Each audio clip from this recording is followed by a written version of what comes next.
than 70 countries worldwide, bringing patients from sick to recovering, from emergency to aid, from crisis to care.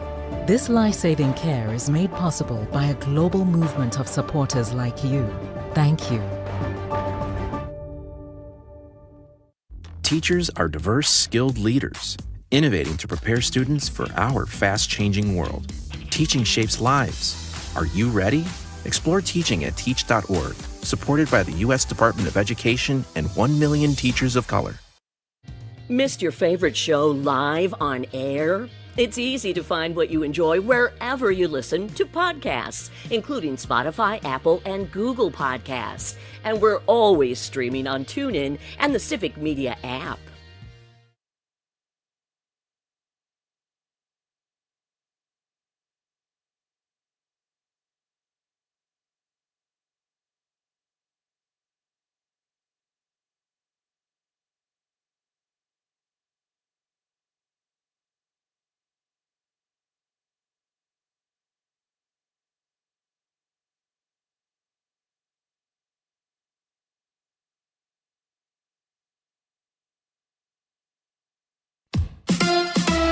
The Brewers and the Cubs tonight. Hi, I'm Mike Clemens with sports from American Family Field, where it's Game 2 of the National League Divisional Playoffs. The Brewers winning Game 1 9-3. Jackson Churio is playing tonight despite a scare with a hamstring injury. Pat Murphy. The MRI came back, and it's inconclusive, and it's not a serious hamstring strain. The Brewers jumped out to a 6-1 lead in the first inning Saturday. Cubs manager Craig Counsell. Look, the game got away from us early, so it's not like it did, right? It got away from us. So, man, it's a loss, and you move on from it quickly. There's no penalty. It's one loss. Doesn't count for more how you lose. We didn't lose well, but we lost, and you move on. That's how the clubhouse felt. NBA, the Bucks are in Miami for a preseason game against the Heat. Giannis is now with the team after a bout with COVID. He took a toll on my body. I'm not feeling 100% yet physically. Take it day by day, get back in shape. That's Giannis Antetokounmpo with Sports. I'm Mike Clemens.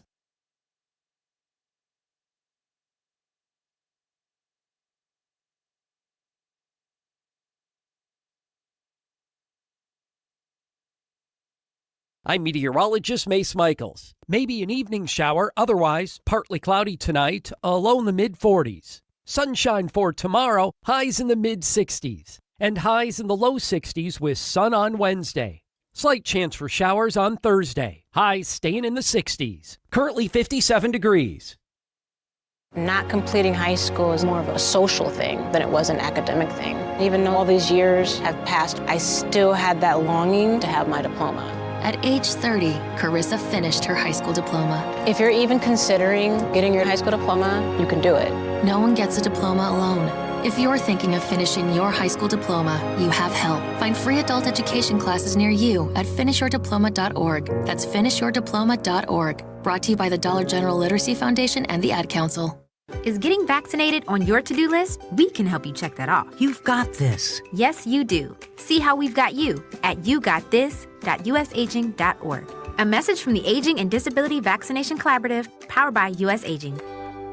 You are never far away from your favorite radio station. We're always streaming on TuneIn and the Civic Media app. And if you missed your favorite show or game, listen to a podcast of it anytime on the app or our website, civicmedia.us. Jane Matnair and Greg Bach. Coming up on the show, Wisconsin farmers, how are they faring?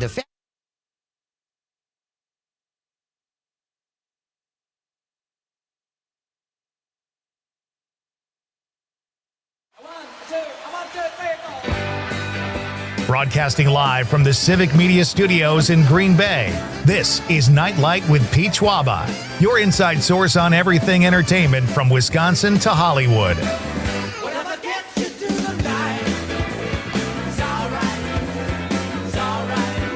And now, a guy who still likes to build a fort, Pete Schwaba. Welcome to Nite Lite, ladies and gentlemen.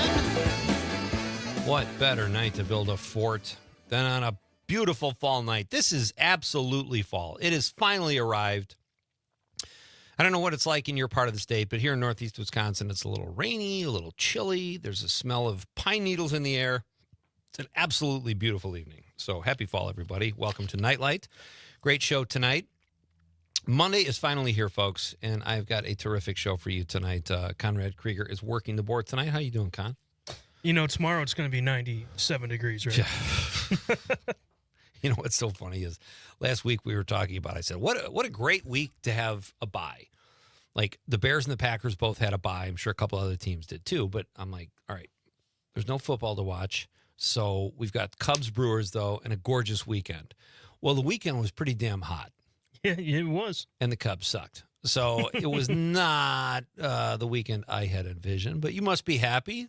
Brewer Bats showed up, that's for sure. Yeah, they showed up. You know, I got nervous when I heard the first pitch go out of the stadium. But, I was like, all right, here we go. But after that, yeah, it was like every single bat just was hot. They looked well rested. They looked like they couldn't wait to play baseball. Yeah. Honest to God, it was like, oh, okay. Because sometimes you don't know, like those layoffs can kind of work against you. But boy, that was not the case. When you said there's no football to watch, I watch football Saturday and Sunday. So, well, I watched part of the Badgers.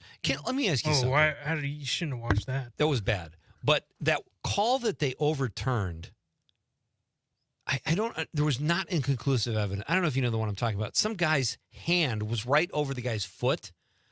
And I'm like, how is that inconclusive evidence? And I think it was a Badger. I can't remember who it was. It just irritated me because you couldn't even see and they still overturned it. It was kind of ridiculous. It went against the rule. And the announcers didn't even say anything either. For my mental health, I've stopped watching Badger games. It's really frustrating. I'm waiting for their basketball to come back up because last year they were really decent. And I'm hoping it continues this year.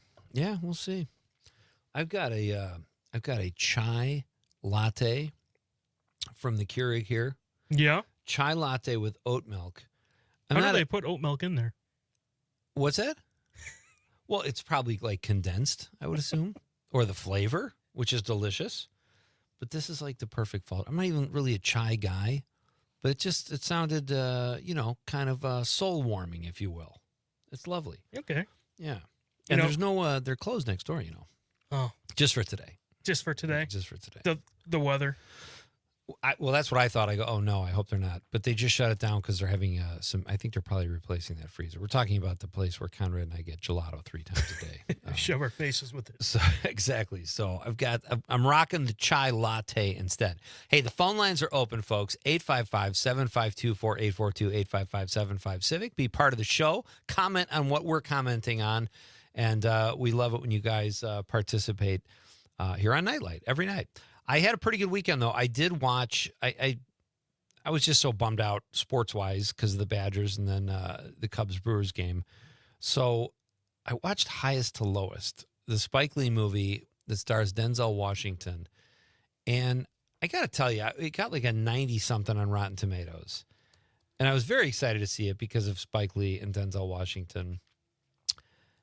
And I liked it. It was very Spike Lee. And Spike Lee has become this filmmaker where I don't really lose myself in his films. Like Black Klansman, I liked it. I love the music. I love the acting. I love the look of it. But it always seemed like a movie. And some filmmakers are just like that. But Highest to Lowest, I felt was like that too. They had all these different the music is great. The acting is great. But here's what ruined it. It didn't ruin the movie for me. But the Mayhem guy was in it. Oh, the Allstate guy? Or whatever it is, yeah. It's this great cast. Denzel Washington, Jeffrey Wright, love him. The woman who played Denzel Washington's wife, I did not think she was a very good actor. Coach Rick Fox was in it. Rod Strickland, who went to DePaul when I was there, played Coach Strickland. I don't remember seeing him in the movie. But yeah, the Mayhem guy who was on Law & Order Special Victims Unit like for the first 2 seasons, and then he went and made millions of dollars being the Mayhem guy.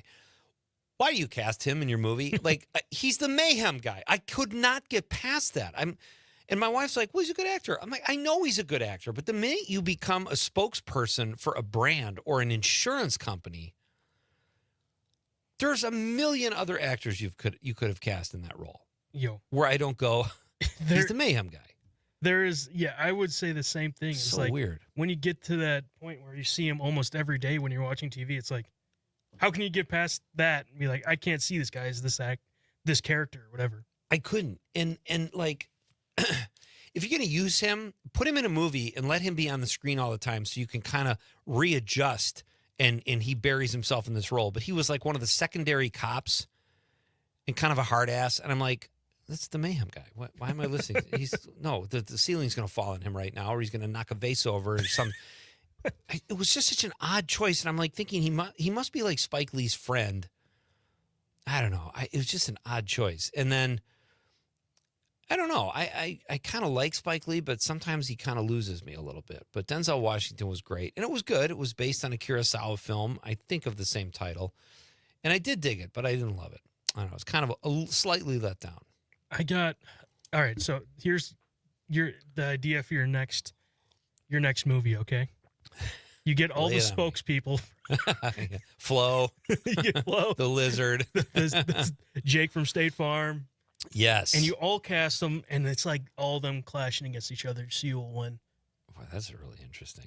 We should cut together lines from all of their commercials and see if we can put together like a little video or something. But you saw Freaky Friday.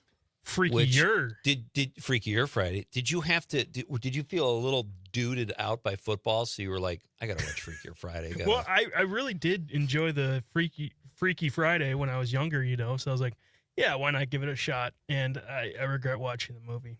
I'm surprised I got through all of it. Oh. It didn't hit the same. Because, I mean, obviously I'm older now.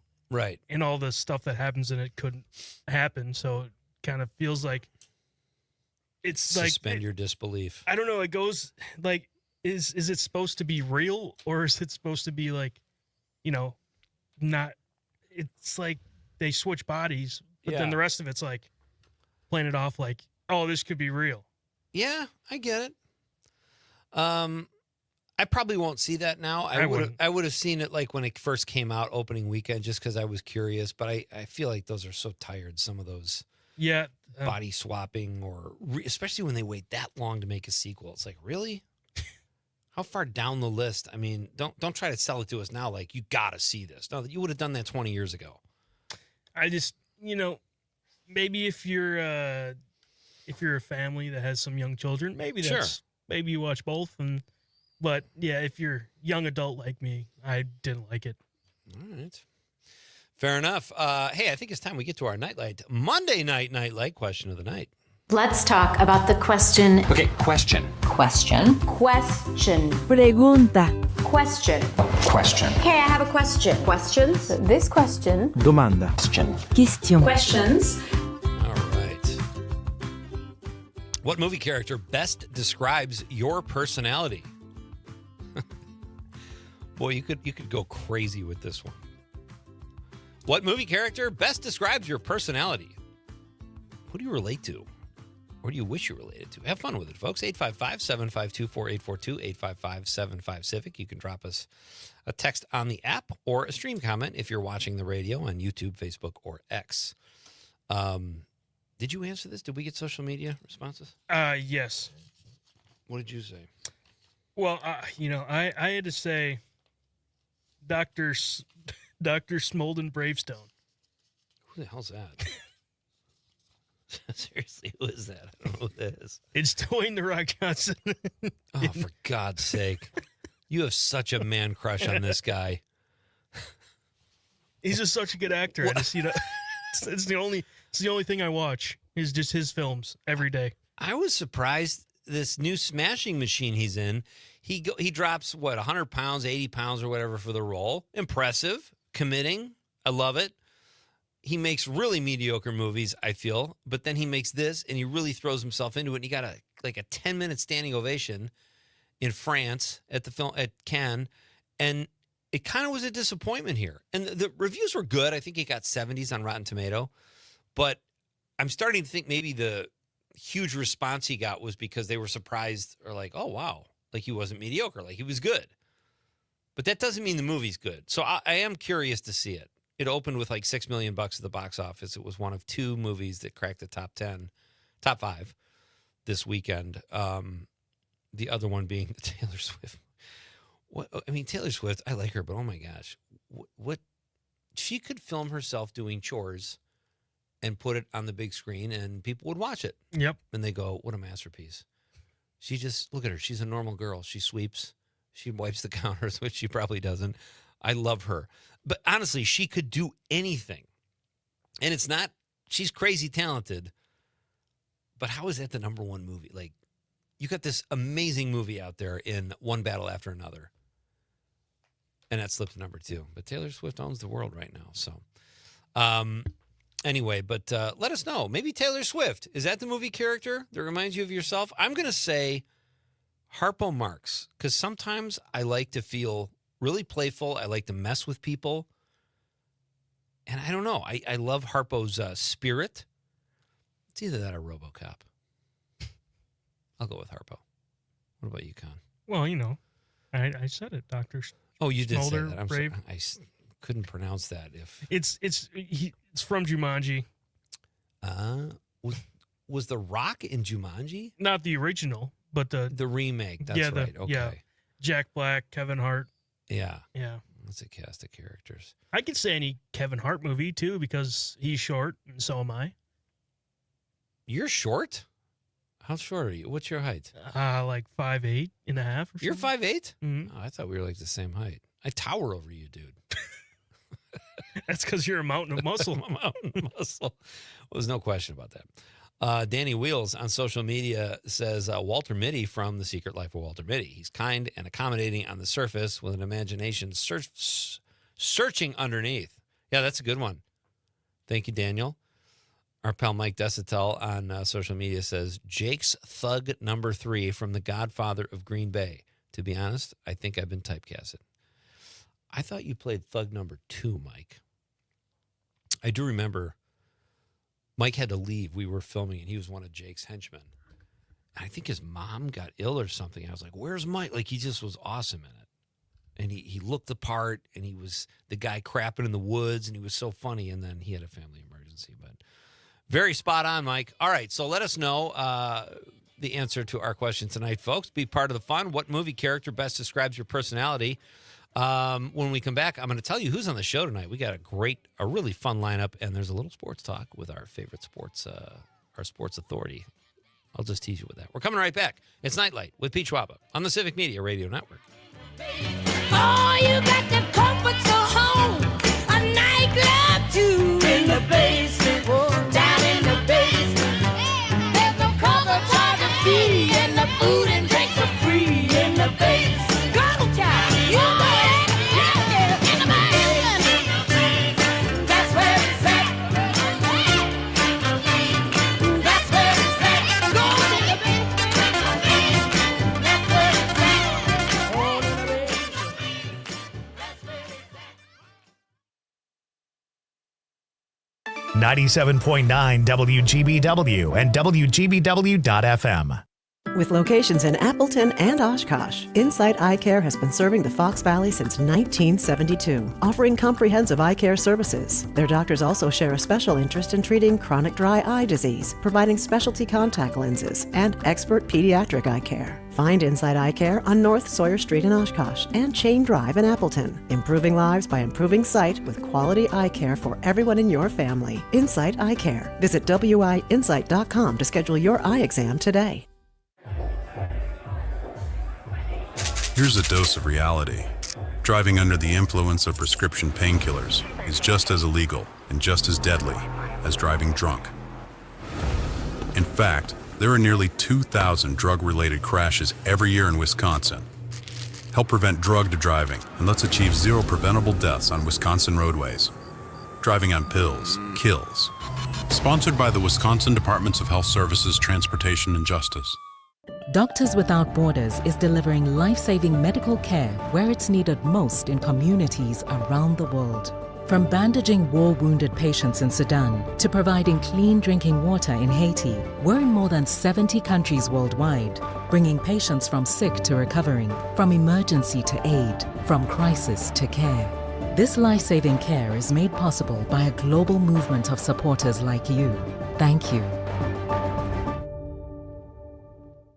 Every 15 seconds, someone is diagnosed with cancer. If it's happened to you or someone you love, the American Cancer Society can help at every step of the journey. Visit cancer.org today. Missed your favorite show live on air? It's easy to find what you enjoy wherever you listen to podcasts, including Spotify, Apple, and Google Podcasts. And we're always streaming on TuneIn and the Civic Media app. The Elder Care Locator is here to help you live your best life as you age at home. Our call center advisors are ready to connect you with trustworthy local experts. Help is just a phone call away at 1-800-677-111.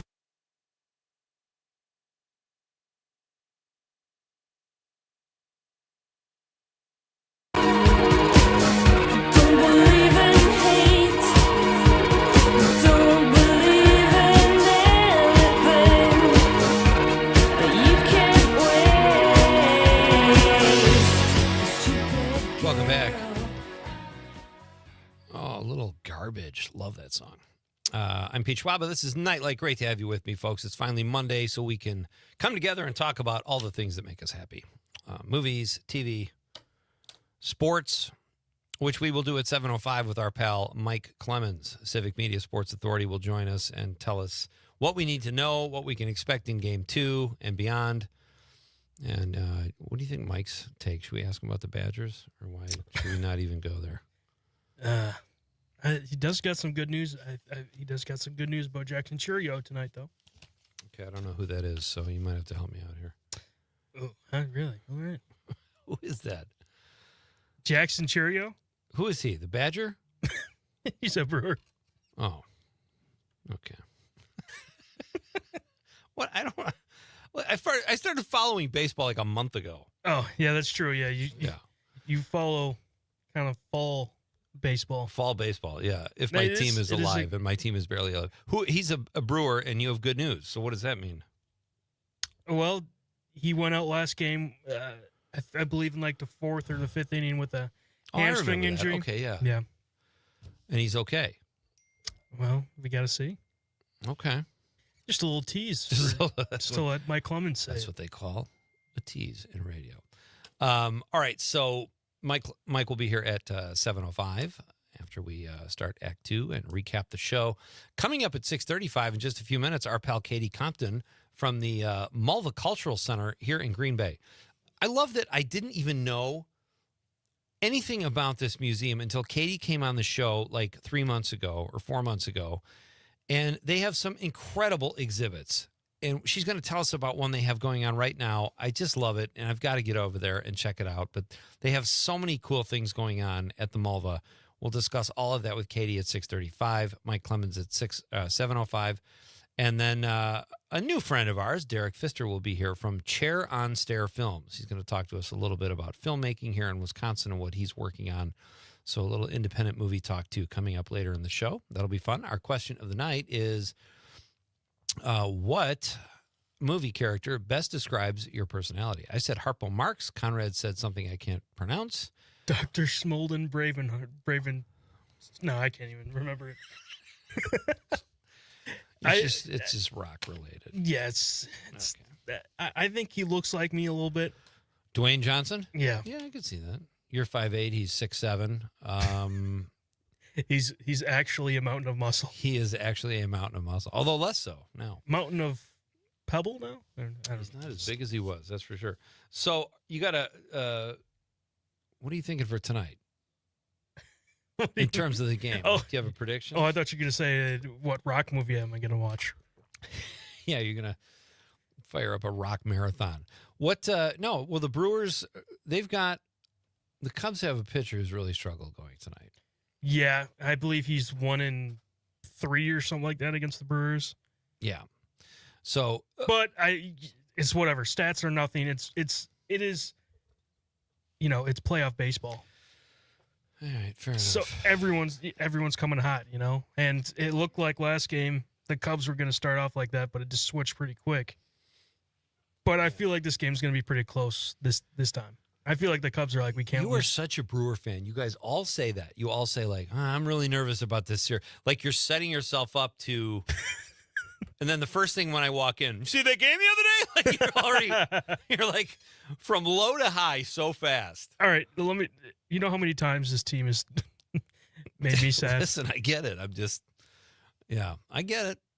I can't just go full. We're winning the whole thing. Well, we are, but Yeah, there you go. Dave on the stream says Bugs Bunny. That's a good one, actually. What's up, Doc? Very wisecracking, carrot chomping, smart ass. Love Bugs Bunny. Tyler on the text line in the 608 says the drunk Icelander helicopter pilot in The Secret Life of Walter Mitty. He says, I can't sing too. That's really weird because that's two references to the movie Walter Mitty, which I have not even seen. The new one, anyway. It's great. With Ben Stiller? I liked it, yeah. Yeah, I got to see that. I've never seen the I believe it's streaming somewhere. Well, I'm sure. Netflix? The flicks. Tom from New Berlin in the 414 says, hate for the reality, but you're reaching more Brewer fans than Cubs. Why not change to a Sox fans we would accept? Ugh. I can't do that, Tom. Look, you can abuse me verbally for my teams. That's fine. I accept that. But I can't. I'm true to myself. That's all I can tell you, Tom. as are you in your text. Brett from Brown Deer in the his phone's in the 920. He says Tommy Chong. I think he might be my real dad. What does that mean, Brett? You're a stoner? I don't know. Tommy Chong. I told you my Tommy Chong story. I had to share a room after he used it the week before, and it smelled like musty body odor and weed. And I'm not putting all that on Tommy Chong. It could have been a coincidence, but oh my God. I said, you got to move me to a hotel, and they did. John Murray from Addison in the 608 says, Albert Brooks in Mother. He plays me in this delicious comedy. That is a good comedy. Love that movie, John. I think Albert Brooks' first 3 films are all masterpieces. Real Life, reality TV, so far ahead of its time. Modern Romance and Lost in America, all masterpieces. And I like Mother a lot, too. And Defending Your Life. Tom from New Berlin says, love you, Pete. I love you, too, Tom. You can make fun of my Cubs. I'm used to it. We had quite a drought there for a while. So, all right. Katie Compton from the Malva Cultural Center will be here in studio, ladies and gentlemen. Katie is outstanding. She's so much fun. And she's going to tell us about a really cool exhibit at some point on this show. I have to mention the Critter Burger. Well, I guess I just did. Are you going to go grab one? No, I'm not going to do that. But we will talk about it. And maybe Slow Horses. Great. Were you telling me that you started watching that? No. Somebody just told me. I just watched the first 2 episodes of this season. It is so great. So we'll get to all this stuff. Great guests coming up, folks. A turnstile of outstanding guests coming up next on Nite Lite with Pete Schwaba on the Civic Media Radio Network. My sweet Lord, hallelujah, oh my Lord, hallelujah, my sweet Lord.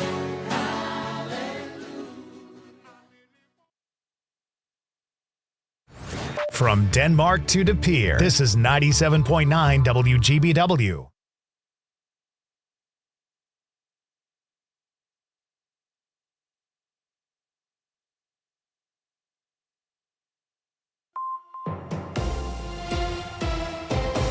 From the 97.9 WGBW newsroom, I'm Connie Fellman with this local news update. One person is dead and another in the hospital after a water rescue effort on Lake Poygan that spanned 2 days over the weekend. On Saturday, just after 4:30 p.m., Winnebago County Sheriff's officers say they responded to Bay Lane boat launch in Wolf River for a report of a boater in distress in the water. Deputies were able to get the man out of the water and to a hospital. He is expected to survive his injuries. While talking to another boater, deputies learned that there was a second man who was unaccounted for and believed to still be in the water. Yesterday afternoon, the Winnebago County dive team and DNR members found the body of the missing man. He has not been identified by authorities. Well, beauty, they say, is in the eye of the beholder, but apparently not when you're talking about public art. The Fox River Oracle sculpture in Appleton recently brought the Valley some nationwide attention, but not really for a good thing. The sculpture was named the 68th ugliest piece of public art in America, which may not come as much of a surprise to some Appleton residents. The sculpture, meant to represent the gateway to Appleton, has been a source of debate since it debuted nearly 4 decades ago. Some say it looks like an odd type of horse, while others just see a pile of rocks. The Fox River Oracle has been on the north side of the Oneida Skyline Bridge since 1987. And if you're not an Oracle fan, just remember, it could be worse. You could be driving past a gigantic bug every day on your way to work, like they do in Enterprise, Alabama, where their Bullweevil monument tops the list of the nation's least loved public art pieces. With news at the top and bottom of the hour all day and on demand anytime at WGBW.FM, I'm Connie Fellman, 97.9 WGBW News. On your entertainment beat, I'm Pete Schwaba. There is one house that will be less full. Fraudsters Lori Laughlin and husband Massimo Giannulli have decided to take a break from their marriage. The couple was embroiled in a college admissions scandal in 2019 after bribing college officials to get their daughters of limited intelligence into a college. The couple pleaded guilty to conspiracy to commit fraud. Ex-Full House actor Laughlin spent 2 months and Giannulli 5 months in minimum security correctional facilities. Yep, they even finagled their way into better prisons. The Hollywood Reporter says the two have been married for 28 years and have decided not to file divorce papers at this point. The college admissions scandal was a nationwide conspiracy. Fellow actors Felicity Huffman and William Macy were also involved in the scandal because they cheated for their rich kids too. Okay, I get that it might be a bummer to be privileged and not all that bright, but the parents are actors. Couldn't they have taught their kids to at least pretend to be smart? For more showbiz fun, tune into Nite Lite with me, Pete Schwaba, weeknights from 6 to 8 p.m. on the Civic Media Radio Network.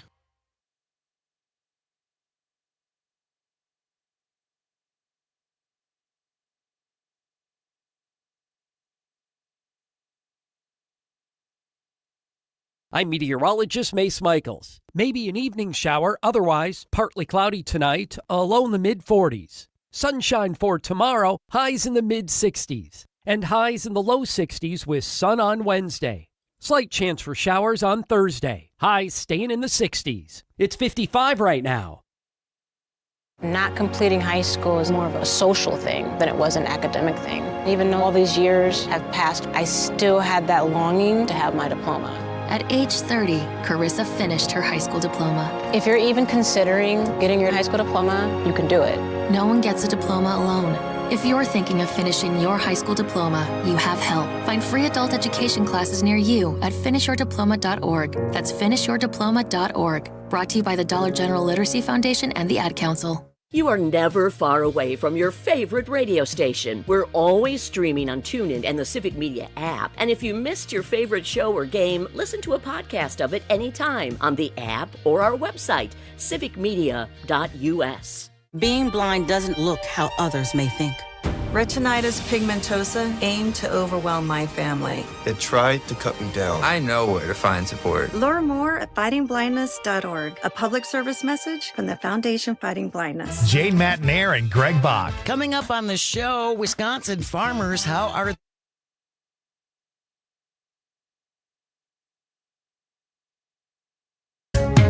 I could feel at the time there was no way of knowing, falling leaves in the night, looking sad and glowing. I'm Pete Schwaba. This is Nite Lite. Great to have you with me on this chilly, cold, to me anyway, the first day of fall here in Wisconsin. It sure feels like that anyway. But our question of the night, folks, is what movie character best describes your personality? I said Harpo Marx. Conrad said, what is it again? Last time. Dr. Schmolden Bravenstone. Yeah, it's made up. So let us know. And be part of the show. Right now, folks, it is my pleasure to welcome back to Nite Lite someone we just met for the first time a few months ago. She is the marketing director of the Mulva Cultural Center here in Green Bay, a fairly new museum that's doing some really cool stuff. Katie Compton joins us now here in the studio. Hi, Katie. Hi, thanks for having me. I wasn't sure you'd come back after the way things went last time. It was, I'm a glutton for punishment. I will always come back. Well, we did not. Next time you're here, we'll have to. I remember you said you were a huge Simpsons fan. Yes, so I was going to put together this quiz, and then we ended up adding Mike to the show because it's the playoffs. But that is in the back of my mind. I do. It's kind of my. It's just so that like the comfort, like you just turn it on when you're not quite sure what to turn on. So I don't know that I've seen like the newest season, but I do have them on quite a bit. Because the newest season, like season 37 or whatever. Yeah, whatever number they're on. Because I usually just go on Disney Plus and then I turn it on and then. So I'll admit I'm a Simpsons fanatic, but not. I watched like the first 7, and then occasionally I'll see a clip and it's still funny. Yeah. But I stopped. You'd be light years ahead of me if you kept watching it. That's impressive. Oh, I don't think I've seen the new ones, but I've probably seen all of the other ones at some point, whether I was watching or it was just on in the background. 37 maybe years. I think 36, so. 37. Maybe I shouldn't say that. People are like, No, well, I she does now is watch The Simpsons. We've got a Simpsons expert if we ever need one on retainer, so that's great. Well, welcome back. Is there a celebrity who reminds you of you or your personality? That is our question tonight. Like a real person or a... Well, yeah, it could be an actor, it could be a character from a movie, the fictional character, but someone who reminds you of you. So again, I shouldn't say this either, but my joke used to always be at an old job that my work spirit animal was Ron Swanson, if you remember Ron. Oh, yeah. At least that's who I wanted to be. But in reality, I was really Hey from Moana, running around and kind of like pecking at certain things and a little here and there. So appreciate the honesty. I don't know if that still applies, but I think both of them. See, are good. couldn't you said Ron Swanson, Connor? That's an easy one. Not, It is. It's a good one. It's a great all right, one. All right, fine. I'll say Marshall Erickson. How about that? Oh, from How I Met Your Mother. That's Conrad's favorite Oh, show. yeah. ever. Okay. It took me a second because you used the last name. All right, you got all formal in it. Yeah. All right, so for those who are unaware of this great Mulva Cultural Center that we have in Green Bay, please give us some background. I knew it was, I had really heard of it, but you said it was only a couple years old. Yeah. How do you just start a museum? That's crazy. So, it was in the works for like a decade. So it isn't like we just kind of threw everything together and there we were. The Mulvas, who were named after, were talking with the De Pere Historical Society, and they were kind of, going back and forth on what they could do, and it kind of ended up rolling into this larger cultural center. So it started, about 10 years before we opened, and now we're rolling on 2 years. So you're talking about it's a dozen years, to where we are right now. So I know that it's very new, but we're really kind of not, in that sense. So there was a lot of planning, and then there was building, and then people that drive by, the famous roundabout in De Pere, I'm sure saw it going up and questioned what it was. And so yeah, we've been around for a little bit, but not really, if that makes sense. Oh, it does. I'm sure tons of planning would have to go into something like that. And how far ahead do you have to get your exhibits? Like, is that something you book years out, months out? So we have booked all the way through 2026. We've actually booked all the way through 2027, even though we haven't announced them yet. But all of next year is booked. Nice. Okay, so let's talk about some really cool stuff you have. How is the Life in Space exhibit going? Because I read about that and I'm like, I'm going there today. Like, it looked that cool. It's really cool. So it's kind of split into two, parts. So the first part is more, I think, what you would think of as museum-y. It has some artifacts. It has an actual piece of the moon, which you can touch. It's not from it's not from an Apollo mission. It's from a meteorite, but there's an actual piece of the moon. There's some different spacesuits. There's a life-size model of the lunar rover. So that's kind of all on one side. There's also a simulator where you can try to land the space shuttle. And then you kind of walk through this little International Space Station module. And when you get through to the other side, we have more simulators. So we have F-18s that you can fly, the virtual reality. We have a virtual reality International Space Station. So you can put on the goggles and you walk through like this section of the space station, and you can push things out of the way, and you can look through windows. And we have a multi-axis trainer. So for people who don't know what that is, if you've ever seen the person kind of strapped to the middle of a gyroscope spinning all over, we have one of those. And then we have a little virtual reality kind of roller coaster on the space station as well. So what is it like? Is it primarily focused on kids, or is it just for everybody? I think it's just for everybody because, as you walk through, you get a little bit of information about like the first animals in space, and then the Apollo missions that landed on the moon, and then the space shuttle and the International Space Station. And then I think the hands-on area, I kind of tell people I think the coolest part is the virtual reality space station part, because you can walk through, like I said, look through windows. You can see the space toilet, which, a lot of people enjoy. Space toilet. The space toilet, yeah, you can see. We actually have a model of the space toilet. Do you have to go upside down, or how does that work? No, it looks. It just. I guess it kind of looks just like a little outhouse, but you think like you're in space, so it can't. You know, you need some precautions so things don't float around. So it's a little bit, a little bit more Sounds complicated. engineered, I guess, than the ones we use on Earth. And I liked how you said you're in space. That's for, I don't know if that was a pun or what. No, but I'll take it. I'll say I did it on purpose. Very good. So that exhibit is September 26th through January 5th. What are, like, is it more of a hands-on, like these simulators sound great. Is that what people go there for too, is like the hands-on experience, like an actual lunar rover? I mean, can people go on it? Can they take it for a spin or what? No, so that's just the artifacts that you can see. Okay. But it is kind of cool to see. It's kind of like a retro golf cart. But I know the original lunar rovers, the ones that went up in space, like their wheels were made out of piano wire. So, yeah, because you couldn't, inflate it. They didn't have enough gravity and pressure to stay like rubber and air. So they ended up making them out of piano wire. So there's all those kind of cool little facts that you can learn as you walk through. I think, too, when you look at it, I guess you realize sometimes how complicated it is to live and work in space. Like there's a whole display that's just about space food and how it's packaged and kind of how it's evolved from, more the toothpaste to a little bit more appetizing, as I would say, because I look at it. But you should let people eat space food. I've always seen those like on TV, like when they would make it, and I was always curious, like, what does that taste like? Yeah, you know what I mean. We have some freeze dried in our gift shop that you can check out. Yes, we have some freeze dried ice cream. So if you come to the exhibit, make sure you stop and splurge our gift shop and see kind of what's in there. But you can give it a try there. How much does a nice space Salisbury steak with carrots and peas go for? I don't know, and it would all have to be like vacuumed in, and I'm curious. Maybe dehydrated. You put a little water in and shake it up, and then it works. Very efficient. Katie Compton is my guest. She is the marketing director at the Mulva Cultural Center here in Green Bay. They have this great exhibit called Life in Space, and it goes September 26th through January 5th. I think it sounds fantastic. When people go there, because everything you said sounds so cool, the simulators and all that. Like, how long are you in line waiting for something like that? Or is there some days where you get right in, or there's some days where there's a line around the block? What's that like? It depends on when you come in. So Mondays and Wednesdays, we're kind of a little bit slower, right? Okay. So we're open till 5 Mondays and Wednesdays. So if you come in those days, you can probably get right through pretty easily. Saturdays and Sundays tend to be a little bit busier. We are open Thursdays, Fridays, and Saturday nights until 9, which I don't know that everybody realizes, because we do slow down a bit then after 5 as well.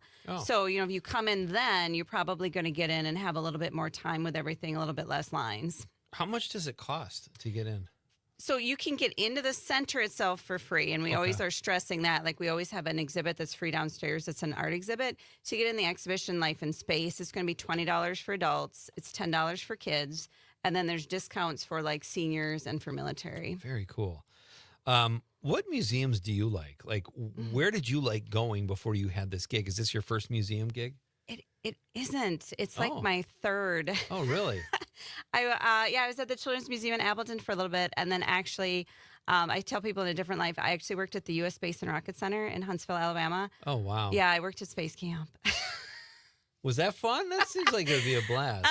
It was fun, and it's come up a lot more now with this exhibit, because some of this stuff has come up, and I'll just kind of, know all of this stuff, and people look at you like, this is really weird that you know this. That is why, like, I taught it for multiple years down there. Okay. All right. That's fantastic. Your mission statement says you inspire curiosity. What types of exhibits are people most curious about? Like, I would imagine space is a huge one, but what else? Like, do you have an exhibit that's on the way, or when you have it, it's going to be packed, or people love this kind of stuff? I think that varies a ton. I will say this, that we are having an exhibit on cowboys next summer. And we have actually had people come in because on the website, it said the dates and they thought it was in this summer. So they wanted to see it already. So that one has gotten, people are really excited about that. It's called Cowboys History in Hollywood. Right now it's about to open in the next couple of weeks at the Reagan Presidential Museum in California. And then it's going to come over to us. Wow. So that one, I think people are pretty excited about. Personally, I'm a little bit of a history nerd, too. We have the real Genghis Khan coming at the beginning of next year. The guy?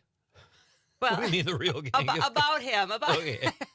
Sorry, you threw me out. Wow, I think it's not really Genghis Khan. It's going to be a little gamey. It's just, it's just kind of about the reality of him and not the myth. Do you know, Conrad, do you know who Genghis Khan is, or Genghis Khan, as John Kerry used to call him? He's the Chinese leader, right? Or something like that. He was. Supposedly, he is responsible for the lives of like 16,000 human beings or something like that. Like, he was not shy about, spreading his seed, so to speak. And in fact, this documentary I watched, they went to this coffee shop in San Francisco in Chinatown, and like 4 out of the 5 people they talked about all thought they were descendants of Genghis Khan. That's insanity. I know when we've kind of been reading up on him, and I think you could Google it to get the actual number, but I think he had over 400 wives. So he was, I guess, a very busy gentleman, like all those wives and lots of support. He had a good job, so it's okay. That's like you have more than 2 anniversaries a day on some days of the year. Yeah. Or maybe just do them all at once. I don't know. You just have like a one day, or my guess would be like, I don't know for sure, but I get, as you conquer, you probably kind of marry, the chief's daughter or something like that. But I don't know for sure. I guess we're all going to find out if you come to the cultural center in January. All right, I'm responsible for 2 lives, and I'm not even sure they're both mine. So that I got a ways to go before. Although I love them both. I'm just saying, So it's more about just like procreating, right? You got to be. Do you think Genghis Khan like coached a little league or the joust throw he team could have or like his something? own teams of just his kids, right? Yes, he wouldn't have to recruit the neighbors. Right, exactly. All right, Katie Compton is here from the Multicultural Center. We love talking to Katie when she's in studio here. Mike Clemens is here at 7:05 talking Brewers Cubs, maybe Badgers. We haven't decided if we want to even go there, or if it's even worth Probably it. not. And then at 7:20, Derek Pfister from Chair on Stare Film. So fun night here. Great to have you with me at Nite Lite. We are coming right back. We'll have a few more minutes with our pal Katie Compton on Nite Lite with Pete Schwaba on the Civic Media Radio Network. Only lover I'm ever gonna need. A soft, sweet little girl's talk.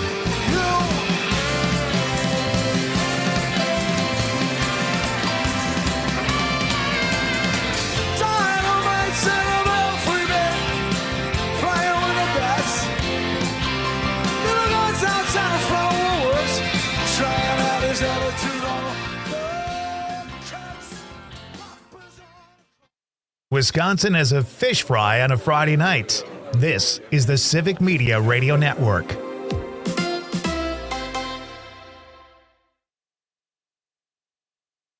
Grab yourself a bowl of booyah to help hooah. It's Amanda with another new Wisco 411. And on Saturday, October 11th from 11 a.m. till 6 p.m., you can come enjoy a bowl of booyah or take it to go at Lenny's Tap as part of their fundraising efforts to help support Hooah, a group dedicated to helping out our American heroes with suicide prevention awareness and support for veterans. So get hungry and plan to buy many bowls of booyah at Lenny's Tap on Saturday, October 11th. Check it out, head to WGBW.FM and click events. My part-time service in the Army National Guard makes it possible for me to be more for the community I call home. My training helps me at work when I lead by example. My service in the Army National Guard allows me to keep my community and those I care about safe from threats. Learn more about how you too can live and serve part-time close to home by visiting NationalGuard.com. Sponsored by the Wisconsin Army National Guard, aired by the Wisconsin Broadcasters Association and this station. Doctors Without Borders is delivering life-saving medical care where it's needed most in communities around the world. From bandaging war-wounded patients in Sudan to providing clean drinking water in Haiti, we're in more than 70 countries worldwide, bringing patients from sick to recovering, from emergency to aid, from crisis to care. This life-saving care is made possible by a global movement of supporters like you. Thank you. I was stuck in a state of panic and endless rituals, so I made the call. Mental health care works when you make the call. Visit mentalhealthcareworks.org. A message from the American Psychiatric Association Foundation. Missed your favorite show live on air? It's easy to find what you enjoy wherever you listen to podcasts, including Spotify, Apple, and Google Podcasts. And we're always streaming on TuneIn and the Civic Media app. Not completing high school is more of a social thing than it was an academic thing. Even though all these years have passed, I still had that longing to have my diploma. At age 30, Carissa finished her high school diploma. If you're even considering getting your high school diploma, you can do it. No one gets a diploma alone.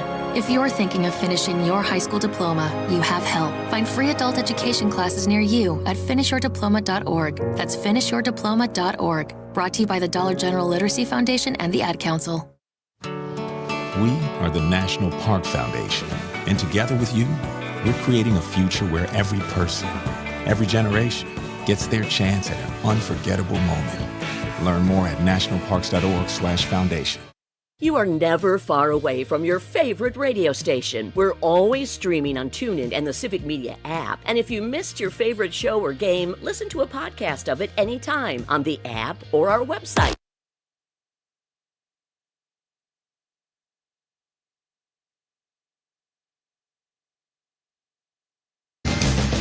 Charleston was once the rage.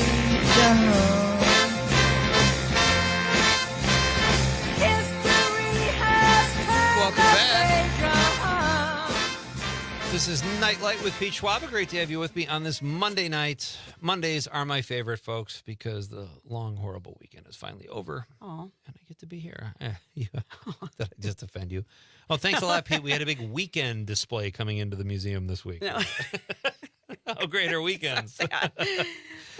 Katie Compton is here from the Melville Cultural Center. If you haven't checked it out, folks, it's right here in Green Bay. It's only a couple years old, and they do some really cool stuff. And it's a huge space, isn't it? Yeah, we are about 77,000 square feet. And then our main exhibit hall is 10,000 square feet. And then we have a full-service restaurant, Savor on Broadway. And then our cafe is open all of the same hours that the center is open. So you can go there and grab a cup of coffee. Nice. Get, kind of like a baked good or, something lunchy. And our patios are open. So, today was kind of maybe not the best day, but, it's been really nice out. So you can come hang out on the patio. Thursday nights, we've been doing live music on the patio, which is also free. You can just kind of walk in and go to the patio and pull up a chair. And we have fireplaces, fire pits, if you will. And you just hang out, yeah. Is it like you're getting a community there? Like you hoping people just come there and have a sandwich, even if they don't go into the exhibits or anything? Yeah, it's kind of all of the above. So, some people just come for the exhibits and some people don't ever go to the exhibits. They come and have dinner or they come and go to music or they'll come see a film. Right. Or, now we're getting a little bit more popular with people during the day coming for a meeting and grabbing a cup of coffee and chatting or coming for lunch. So, if you're in the area, you can just stop by and hang out on the patio a little bit. We have an upstairs patio. You can look at the river and watch the traffic in the roundabout. That's watch the traffic in the roundabout. There's a lot of traffic in the roundabout. It's a very popular roundabout. That's free to watch the traffic in the roundabout? It is. Yeah, no, you can go right in and sit on the patio. Tell us about the Frankenstein. This sounded really cool. You have a Frankenstein showing. So this is the first time we have done a showing from the National Live Theatre, which is out of London. And so this is a filming of the play that was live. And it has Benedict Cumberbatch as the creature. And then Johnny Lee Miller is Dr. Frankenstein. So you're going to come in. We have a beautiful screen. We have a beautiful theater. You can come in and you can watch this production of this play. I love it. Yeah, it's cool stuff like that. That's offbeat, kind of different, And that's kind of what we try to do is look for something that is just a little bit different, but yet still really interesting. Yeah. So this one obviously goes with Halloween with Frankenstein. So it is a little. I've watched the preview. I've not seen the whole play yet. To me, it looks a little bit scary, but it goes with Halloween, right? So it just. If you're going to bring your kids, maybe watch the preview first and make sure that it's something that they might enjoy. It's a play. It's a recording of a play. It's a recording of a play. How bad can kids watch heads getting lopped off on AMC? Yeah, it's kind of crazy. I don't know. Yeah. It looks like they really did some interesting things with it. Okay. So I'm kind of intrigued to watch it, actually. Plus, there's a movie coming out soon too, the Frankenstein movie with Jacob Elordi. I think plays the monster. If I'm not mistaken. I did not know. Yeah, that's right around the corner. So I would recommend people check this out first. You also have Educator Appreciation Night. Now, I think that's excellent. I'm married to a teacher, and she's not the greatest teacher, but she puts the hours in. Oh, Katie. I'm kidding, obviously. Tell us about Educator Appreciation Night. Is she listening? I hope not. He's just kidding, I promise. Change the locks tonight. So we're doing it on October 16th from 4:30 to 7:30. It's kind of an open house. We do field trips and things like that. So you can come in. We're going to have some snacks, some light hors d'oeuvres. You can hear a little bit about our field trips. And then you can go through the Life in Space exhibit for free. All you have to do is bring your nice. educator, kind of ID. You can come check it out. Obviously, we want people to come for field trips, but if you're just curious, bring an educator friend and kind of come hang out and see what we're all about. So if I can talk my wife into going to this that night, if she doesn't already have a date, can she get me in to the Life in Space thing? Is it an and one situation? No, we've kind of didn't make it. I am so sorry. We kind of didn't make it an and one situation. Katie. Okay. I know. So you can't, it's not a +1. It's not a +1 right now. I'm sorry. All right. Well, I'll still tell her. I'll still tell her. I know people. I can try to get you in, but No, you save your money. I think this is so great. I love this museum, though, and I'm definitely going to check it out. So one more thing I wanted to get to, we only have about a minute left, is the Cowboys history in Hollywood. This sounds fun. So this one is coming next summer, and right now it's going to open up at the Reagan National Museum. Library and Museum. Simi the next Valley, month. That's a beautiful and space. It has a lot of cool stuff with it. Yeah. It's going to have like a little helicopter. It's going to go through kind of like the history of cowboys, obviously. So it's going to have different artifacts, and it's going to have different weapons and different lassos, things that they used and things that they're using yet today. So how they're moving cattle today. So there's talk of like maybe a small helicopter, things like that. Like how are they still doing it? Because they're still, moving cattle, all these things are still happening, So it should be really interesting, and then kind of tying in the John Waynes and the Ronald Reagans of the world. It's interesting because where we used to live in Los Angeles was pretty close to the Roy Rogers Park. No, who's the Follies? Roy Rogers? Who's the other Rogers? Doggone it, what's his name? Roy Rogers. He's the actor. Con, help me out here. I'm as confused as you are right now. Roy Rogers. It's not Roy Rogers. What's his name? The actor. I can't think of his name. All right. Well, anyway, his house was right there. Okay. And right in the park, and it burned in the fires last year. They lost in Pacific Palisades. It was right in that area. Oh. This is going to drive me bananas if I can't think of his name right now. Just go. Who was the singing cowboy? Maybe that was Roy Rogers, actually. He looks like a cowboy in his photo. I'm totally blanking. It's the singing cowboy. Gene Autry? No. He was the singing cowboy. This is the Follies.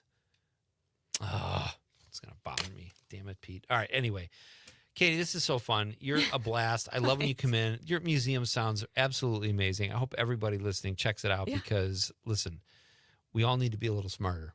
Yeah. And museums are a great place for that. Libraries are so yesterday. Yeah. I'm kidding. Oh, no. Go both of them. I'm totally kidding. Go to both. Learn something interesting. Learn something new. Yeah, but check out the Malva Cultural Center right here in Green Bay. It's outstanding, and it sounds like you're doing a great job. Keep up the great work, and come back next time and take a Simpsons quiz, please. Okay.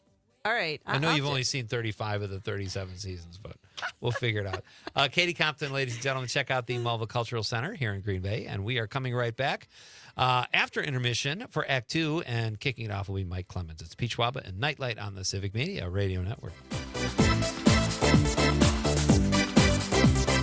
Just another night, another vision of love. If it happens in Wisconsin, you'll hear about it. Local news and timeless hits. WGBW, Denmark, Green Bay. ABC News, I'm Stephanie Officer. For the fifth time tonight, the Senate rejected the Democrat government funding bill, including health care provisions, by a vote of 45 to 50. It would have needed 60 votes to advance. No Republicans voted for it. This comes on day 6 of the government shutdown. House Minority Leader Hakeem Jeffries. Because of the Republican refusal to extend the Affordable Care Act tax credits, premiums, copays, and deductibles for tens of millions of Americans are skyrocketing. Brett Hankinson, the former Louisville police detective convicted of using excessive force during the deadly Breonna Taylor raid, is expected to report to prison Thursday. He was convicted on criminal charges when a jury found him guilty of using excessive force in November. Hankinson was sentenced to 33 months in prison in July and filed an appeal asking a judge to let him remain free on bond.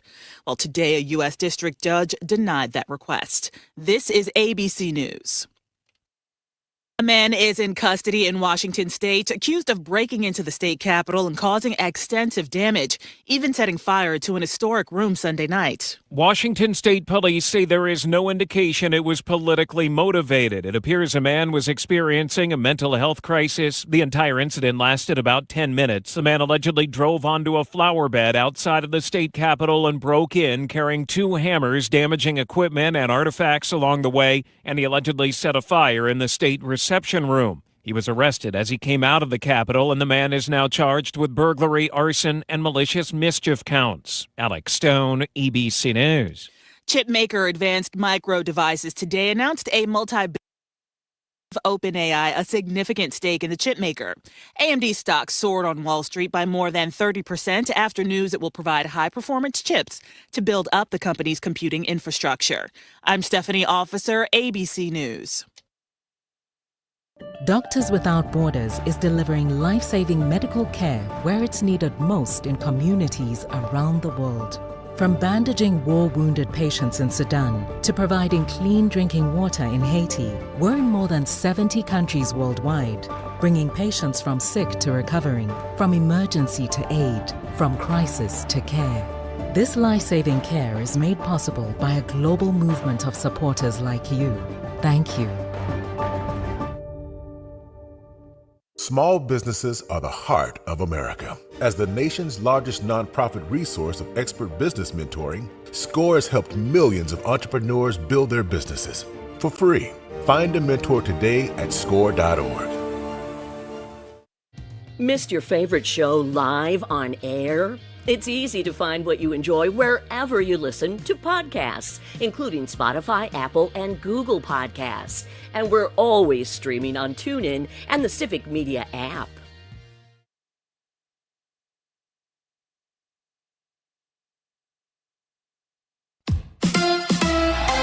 The playoffs continue in Milwaukee. Hi, I'm Mike Clemens with sports at American Family Field, where the Brewers host the Cubs. Tonight in Game 2 of their best-of-5 series, the Brewers winning Game 1 on Saturday 9-3. Lefty Aaron Ashby named the opener for the Crew tonight. NFL, the Packers back at work after a bye. They'll host Cincinnati on Sunday. College football, the Badgers losing at Michigan 24-10. Luke Fickell. Well, we're not here to sugarcoat anything. Obviously, there obviously is always some good, but our ability to sustain and finish is where, we still are not close to where we need to be. Wisconsin has now lost 3 in a row. NBA, the Bucks in Miami tonight against the Heat. Giannis recovering from COVID. When will he be ready to play? He said we're going to need a good 3 days. He told me 2, but after watching him, I think it's 3 for sure. That's the Bucks head coach Doc Rivers with sports. I'm Mike Clemens.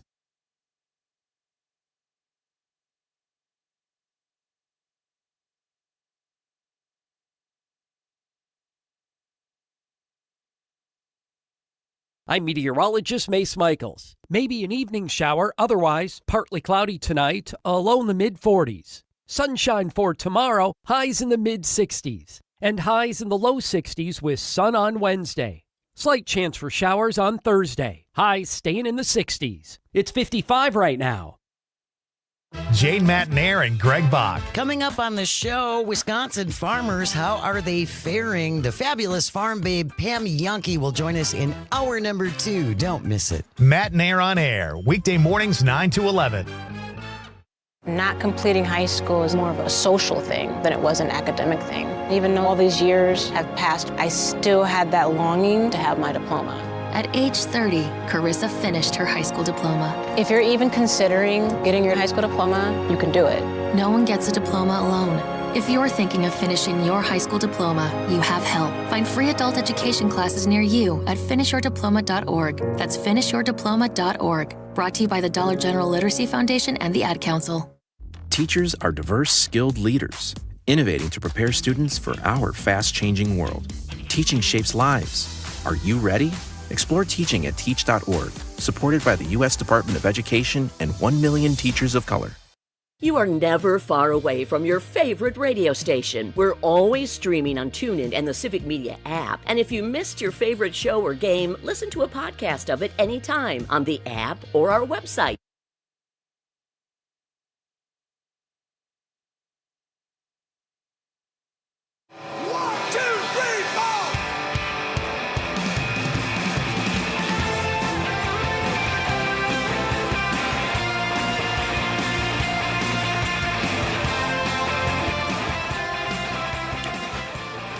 Welcome back to our number 2 here, Act 2 as we call it, here at Nite Lite with Pete Schwaba. Great to have you with me.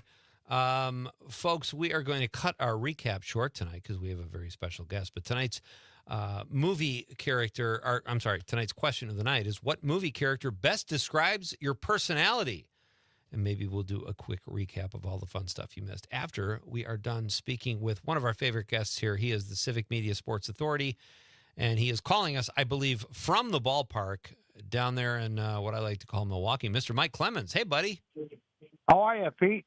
Doing very well. Not as well as the Brewers, but after Saturday's game anyway. But how are you doing tonight, buddy? Oh, Brewers are doing great. You're not doing great. You're not 1-0. I'm not 1-0. I'm more like a 2-2, about 50%. Oh, there you go. There you go. No, yeah, in the press box, and we're waiting for Game 2, which gets a late start tonight at 8:08, first pitch. I think that they schedule it 8 minutes after the top of the hour because it takes most people about 8 minutes to find out where it is tonight on TV. But other than that. Wow. Okay. Is it a beautiful night at the ballpark? It's cloudy in Milwaukee, and, there's a chance of rain, so they've closed the roof here. But right now they're spraying down the field. And, the big story that happened this afternoon is that Jackson Churio, who, in that incredible rally the Brewers had in the first inning against the Cubs where it was 6-1 and everybody was taking turns going to bases, Jackson's running out a ball at first, and he was safe. But when he finished, he winced a little bit. And the trainer was out there in a second, and Pat Murphy right behind him, because I was like, oh, God, is it the hamstring again? Yeah. And, he tried to sort of wave him off, but they said, no. Why don't you we're up 6-1. We'll get a pinch runner for you. And then after the game, they had an MRI. So Murph was, he said, man, if we lose this kid, it's going to be devastating. Jackson came and talked to us. I said, I think it's fine. I don't think it's that bad. It's just there was a little tweak there. And so I talked to some of the beat reporters, and they said, well, that's what he said last time when he had a hamstring, and then he said, I don't think it's that bad, and he missed the next month. He's that valuable to Pat Murphy. He did not want to lose that kid. Wow. But the MRI was inconclusive. He had a small workout yesterday here afternoon. Both teams worked out and took BP. And then they were running him here about 2 hours before the game getting started here, and they decided to go. So he's in left field, and he's going to be the leadoff batter tonight. There you go, Con. That was Conrad was a little worried about him. Yeah. Well, that's good news, Mike. So, what's the mood like? I know fans were thrilled that the Brewers came out so swinging the bats in Game 1 and took the lead like that. Is there a great vibe in the air tonight, Mike? 100%. Yeah. Because, they lost most of their games there down the stretch. They were injured. They were banged up. They were saving some of their guys, but they were in kind of rough shape. Then because they won more games than anybody else in the majors, they get the full bye week. As Pat Murphy pointed out, they got more time off last week than if it was the All-Star break. Yeah, right. So, he worked them for 2 or 3 workout sessions. On Friday's session, these guys got in here about 8 or 9 o'clock in the morning. They had batting practice around 2. And I was, I'm usually the last one out of the press box, as you know, with all the stories that I do and editing and stuff. It's about 6:30 Friday night, and I'm out walking the parking lot, and a guy waves to me, and it's Jackson Churio with the sunglasses on. On his day off, the 20-year-old kid is out here from 8 in the morning till 6:30 at night on Friday, the day before the game, and that's just, these ball players, they're here every day through the baseball season. So it's a long day. And the media, too. They had press conferences today starting at 1, 2. Murph went at 4 o'clock today. And then plus, they open up like 3 hours before the game. We're doing pre-game press conferences to talk to the players about what they think is going on. So the next thing that you're concerned about going into Saturday's game was rust. It's one thing to be in that rhythm and playing every day. The Cubs just got done with a tough series at home against the San Diego Padres. Played until late. It was a Thursday night. Then they have to come up here the next day. At least they didn't have to go out west someplace, just 90 miles to the north. But you're thinking, the Brewers are going to be rusty. Freddie Peralta throws one over the plate. Michael Busch takes it out of the park. Cubs are up 1-0. But then the Brewers come in, and they looked rested. Yeah. They looked comfortable. They attacked Matthew Boyd, who was only on 3 days rest coming out of the series of the Padres, and they just drilled him. I mean, just drilled him. So it was just the opposite effect. These guys got rested and fired up. The other thing unique about Saturday's game, Pete, was the crowd. And I'm not some guy, rah-rah pom-pom for teams or anything like that. I'm just telling it like it is. I've been doing this since 1982 when the World Series was here. And I could not, first of all, the Brewers did an amazing job of the pageantry leading up to it. They did a really nice job with that Euchre tribute in August. Yeah. And because, your team is in first place all summer long, you have an idea you might be hosting the playoffs here. So they had a tremendous rendition of the national anthem, some other attractions. Then if they've handed out 42,000 of these gold rally towels, and Charlie Barons, who's on our network on Saturday, the great Wisconsin comedian, he goes, "Hey, Wisconsin!" And everybody just goes nuts. And he's down there behind home plate on camera with a microphone, say, do it like this. And he's showing them how to whirl that rally towel and get it going. This place was so loud. I told one of the PR people, I said, it's as if you guys had auditions and rehearsals for your crowd here. It was unbelievable. It's so loud and so in sync. Like that old rock and roll song, "Let's Go, Clap, Clap, Clap, Clap, Clap." Yeah. It was really, it's like a bunch of really sober, energetic 30 and 40 somethings that dominated the field, and not many Cubs fans. It was Brewer fans. They did not sell their tickets for this one. I was going to ask you about that, Mike, like because I wonder if it's got to be so hard because you get top dollar for your tickets, but your team comes first, right? I mean, that's encouraging, I think, if they're not willing to sell their tickets to Cub fans. It might not be the same way in Chicago. Right. Now there's plenty of Cub fans I'm seeing right now here wearing the Cubs blue down the third base line behind the visitors' dugout. But it's not like in years past where it was almost 50-50. You could easily tell that by what people were wearing. And what I just saw walking into the ballpark tonight, this era, this group of Brewers fans is really, really into it right now. That's great, Bob, or Mike, and it's so great that it feels like October baseball tonight too. The bat will probably sting a little more, but I'm sure it's easier for you than being out there in 90-degree weather. So that's exciting too. Feels like October. Right. So, Mike, real quick, Badgers. What did you think of the game the other day? Was that? I'm just so ready to throw the towel in. I was here. So I didn't really get a chance to watch it. I just, did some reading on it. And I talked to a guy today that was there. And, one of the most disappointing things, so, they put in this Hunter Simmons, because Danny O'Neill's getting sacked and throwing as many picks as touchdowns or whatever. So they gave the freshman a shot. And he had a good opening drive. I think he hit Vinny Anthony about 9 times. Yeah. For like 140 yards. So that was encouraging. But no running game. The most disturbing thing was the Badgers defense has done actually very good. Their run defense, right? One of the top 25. Well, they blew that the other day against Michigan. And as much as Michigan's quarterback, this freshman, is like he was the top recruit of the year, he's still a freshman, make a lot of mistakes, has missed opportunities. I mean, if the Badgers had gotten maybe one stinking turnover, to get a break in that game, who knows? Yeah. But, now your run defense doesn't work. And your head coach is a defensive-minded coach. And next is Iowa, followed by Oregon, Ohio State.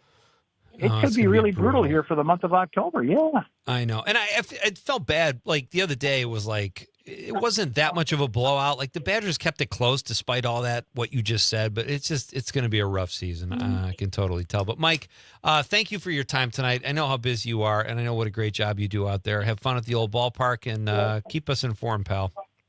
All right. Thank you, Pete. Have a good night. You got it. That's Mike Clemens.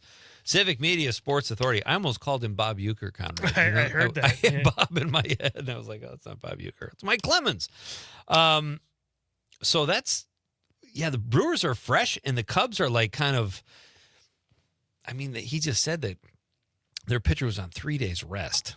That's not good for a game one. No, and it definitely showed. And when is the next, there will be a game 3. When, is it tomorrow, or they take another day off?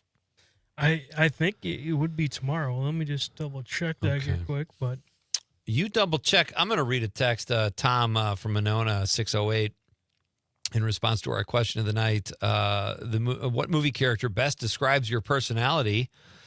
He says the Dude Man. I like a little Lebowski reference. Thank you, Tom. Very well done, sir.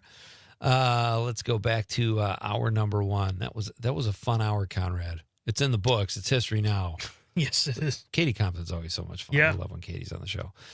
Chris Casper, I did eventually figure it out, Chris. It was Will Rogers. I've always gotten those two confused. But to me, it's Will Rogers. He's the guy. And I just completely spaced. So thank you, Chris, for the assist. 414, Tom from New Berlin says, Sunny and Share Love, in reference to the bumper music. That's a great tune. Yeah. Tom, I picked that out just for you. I thought maybe you might want to slow dance and ask somebody to dance. Let's see. Tony the Trucker from the 608 says, Pete, though only 6'2" and 220, Uncle Buck, easygoing, soft-hearted, but tough as nails when needed. Also, I love to cook breakfast. All right, so Tony the Trucker says he's Uncle Buck. I like that. That's my favorite one of his films. Yeah, I thought he was saying 6'2", 220 was John Candy. But I don't know how tall John Candy was, but he's a big dude. But that's great. Mm-hmm. You can still be Uncle Buck. Uncle Tony. Thank you, Tony. Tom from New Berlin says, Otis Campbell from Andy Griffith. That's a good one, Tom. I love it. On the stream, I'm sorry I didn't see this earlier, Craig, when Katie was here, but Craig says, Pete, the Mulva Cultural Center has a beautiful theater as well as possible location for a film festival or a showing of The Godfather of Green Bay. It's funny you say that, Craig. Apparently Katie did mention that to someone there, and they were looking into it, so great timing. Craig also says Will Rogers, so the listeners are more on top of things than me. I just couldn't remember who it was, Con. I don't know. Yeah, I didn't totally know. Spaced out. It's by the way, it's Wednesday would be the next one because they have to travel to Chicago. Because it's the long drive. The really long drive. What do they have, parents in vans taking the players like it's old school? That would be kind of cool, actually. That would be kind of cool. What a great promo that would be. They're not flying to Chicago. Mitchell Field into O'Hare. No, they're probably taking a nice bus. Hour-long bus trip from O'Hare to Wrigley. That would be brutal. So have you tried, are you going to eat the Kurterburger? No. I will never try that. It looks absolutely disgusting. Terrible. It came about as a joke. And people are like, oh, that sounds good. It's like, really? Okay, here you go, public. It's out there. We'll talk more about that at some point. Maybe that's a good question. I want to know how people feel. Maybe we'll do that tomorrow. Yeah, pretty disgusting. All right, we're coming right back, ladies and gentlemen, with a gentleman named Derek Pfister. He is the founder of Chair on Stair Films. That's coming up next on Nite Lite with Pete Schwaba on the Civic Media Radio Network.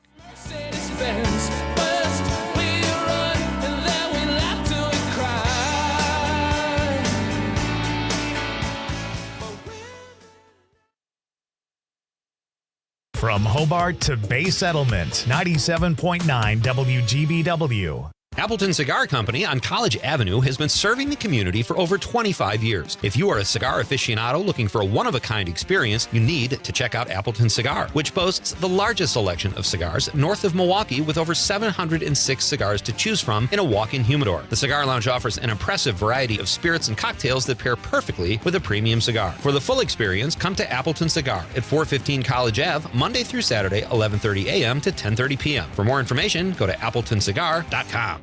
Keeping you connected to your local community with real news and great conversation. Here's Terry Barr with the Civic Media Radio Network. The fall agriculture tourism season is underway, and from apple orchards to pumpkin patches, it's a great time to travel across the state. But have you ever thought about camping on a farm? There is a push to make a new law allowing farmers to host up to 3 paying campers without a license. Supporters say it's needed to help diversify their incomes. To allow people to put a tent up in a pasture and experience stargazing, stay overnight in the pasture, and have rustic camping when they're overnight for farm stays, pick up the eggs in the morning, have a farm breakfast. That's Sheila Everhart with the Wisconsin Agricultural Tourism Association. You can learn more, including where to go this fall, at the website wiagtourism.com. Until next time, I'm Terry Barr. Doctors Without Borders is delivering life-saving medical care where it's needed most in communities around the world. From bandaging war-wounded patients in Sudan to providing clean drinking water in Haiti, we're in more than 70 countries worldwide, bringing patients from sick to recovering, from emergency to aid, from crisis to care. This life-saving care is made possible by a global movement of supporters like you. Thank you. Is getting vaccinated on your to-do list? We can help you check that off. You've got this. Yes, you do. See how we've got you at yougotthis.usaging.org. A message from the Aging and Disability Vaccination Class.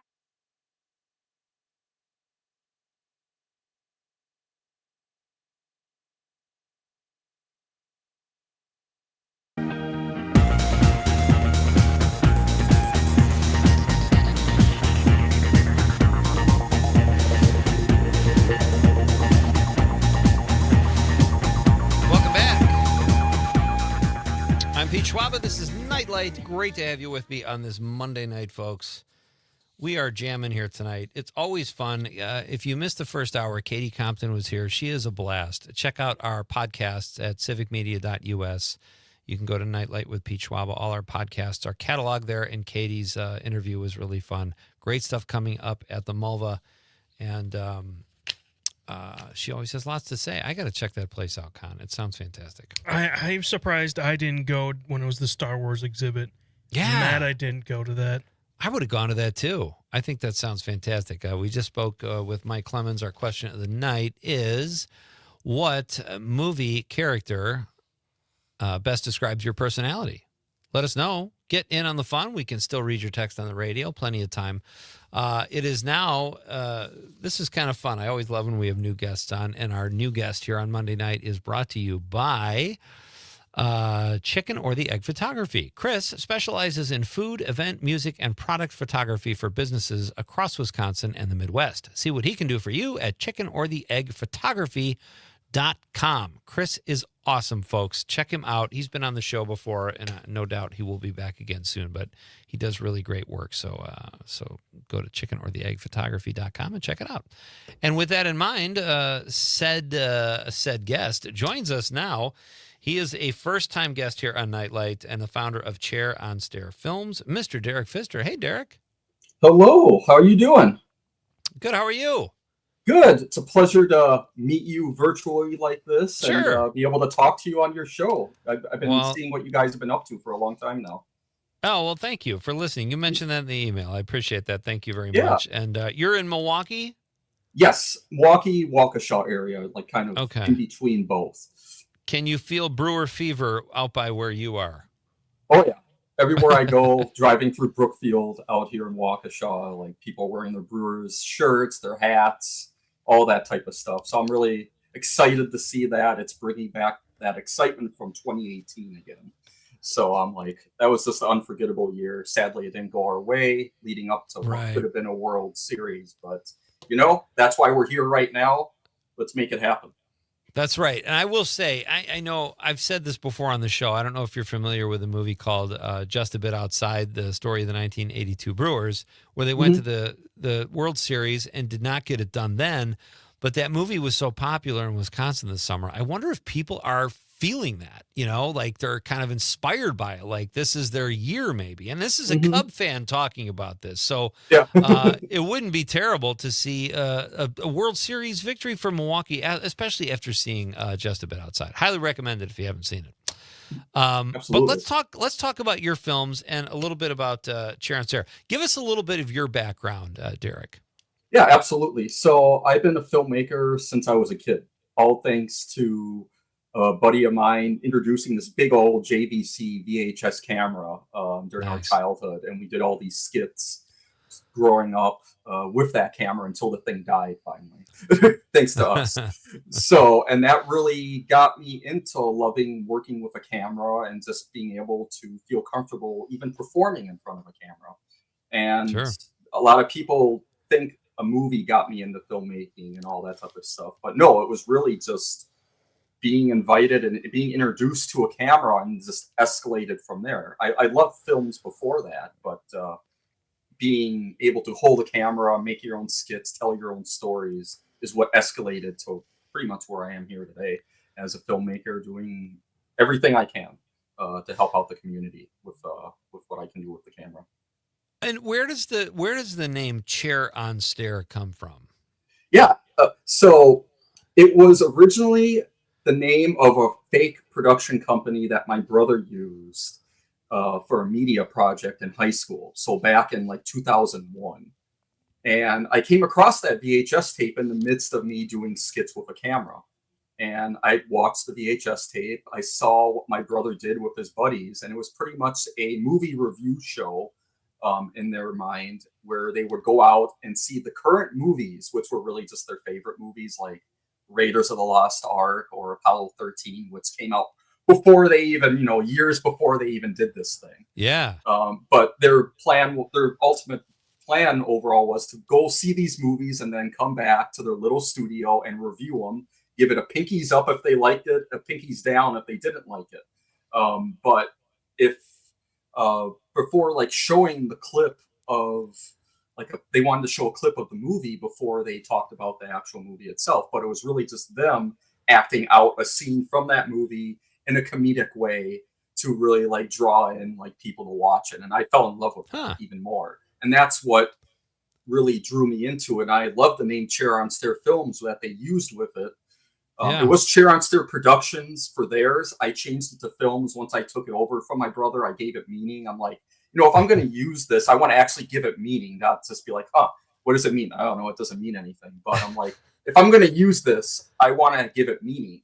And over the years, my team and I, which my best friend, Brendan Adams, who I run my business with, he and I have been making videos since middle school. He and I have been doing this together for well over 20 years. And we pretty much, the meaning of Chair on Stair Films is we take small ideas from unique locations, such as a chair being on a set of stairs, and we turn them into something that you never even thought of, because ideas don't have to be so complex. They can come from the simplest of starts.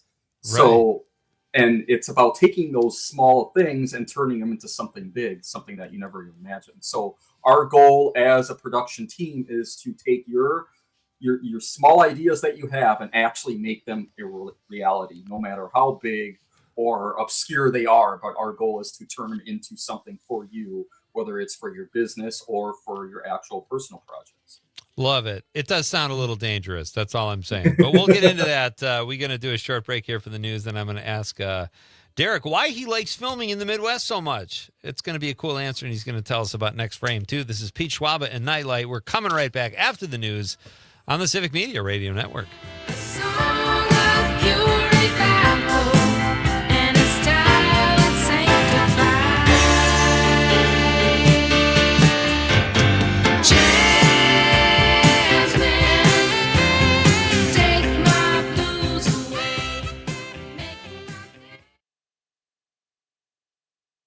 .9 WGBW and WGBW.FM.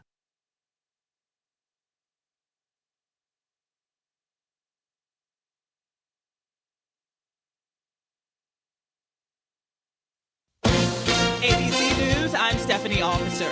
For the fifth time tonight, the Senate rejected the Democrat government funding bill, including health care provisions, by a vote of 45 to 50. It would have needed 60 votes to advance. No Republicans voted for it.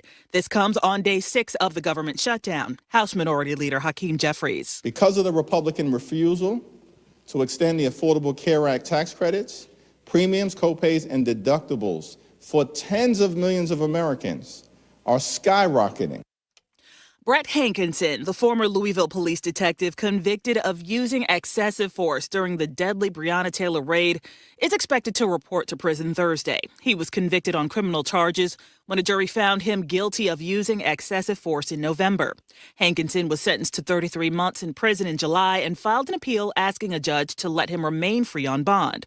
Well, today a U.S. district judge denied that request. This is ABC News.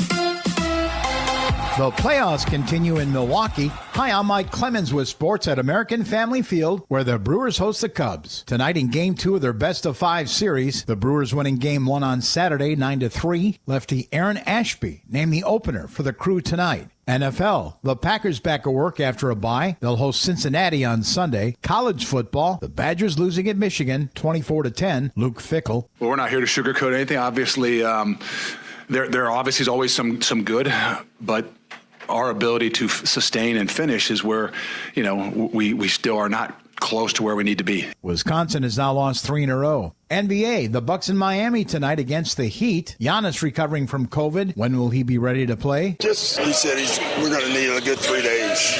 He told me 2, but after watching them, I think it's 3 for sure. That's the Bucks head coach Doc Rivers with Sports on Mike Clemens.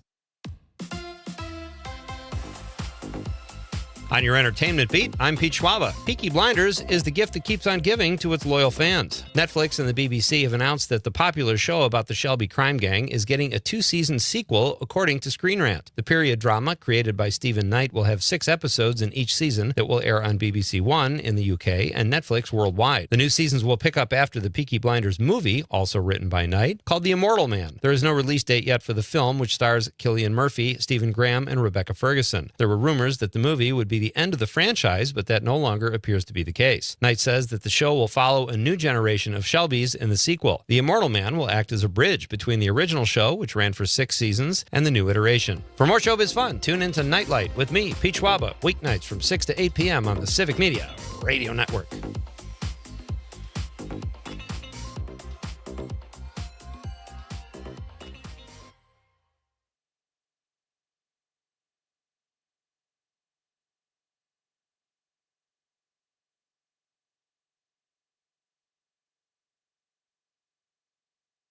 I'm meteorologist Mace Michaels. Maybe an evening shower, otherwise partly cloudy tonight, a low in the mid-40s. Sunshine for tomorrow, highs in the mid-60s. And highs in the low 60s with sun on Wednesday. Slight chance for showers on Thursday. Highs staying in the 60s. It's 55 right now. Not completing high school is more of a social thing than it was an academic thing. Even though all these years have passed, I still had that longing to have my diploma. At age 30, Carissa finished her high school diploma. If you're even considering getting your high school diploma, you can do it. No one gets a diploma alone. If you're thinking of finishing your high school diploma, you have help. Find free adult education classes near you at finishyourdiploma.org. That's finishyourdiploma.org. Brought to you by the Dollar General Literacy Foundation and the Ad Council. Missed your favorite show live on air? It's easy to find what you enjoy wherever you listen to podcasts, including Spotify, Apple, and Google Podcasts. And we're always streaming on TuneIn and the Civic Media app. Every 15 seconds, someone is diagnosed with cancer. If it's happened to you or someone you love, the American Cancer Society can help at every step of the journey. Visit cancer.org today. Jane Matnair and Greg Bach. Coming up on the show, Wisconsin.